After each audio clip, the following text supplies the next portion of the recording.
ওসিকে পদত্যাগ করান। আমি মাননীয় প্রধান উপদেষ্টা এবং স্বাস্থ্য উপদেষ্টা ওনাদের কাছে দাবি রাখতে চাই, আপনারা সংস্কারের জন্য এসেছেন, এই জঞ্জালগুলোকে বিশ্ববিদ্যালয় থেকে বিদায় করান।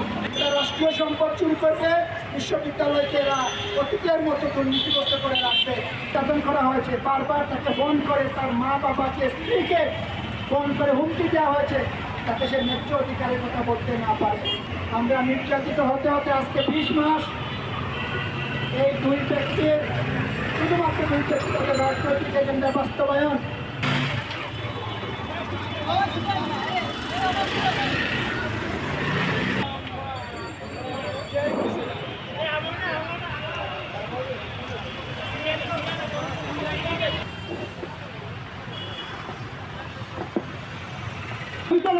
স্বৈরাচারের চাই নাই।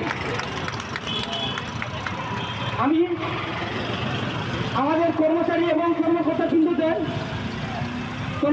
কর্মচারী এবং কর্মকর্তা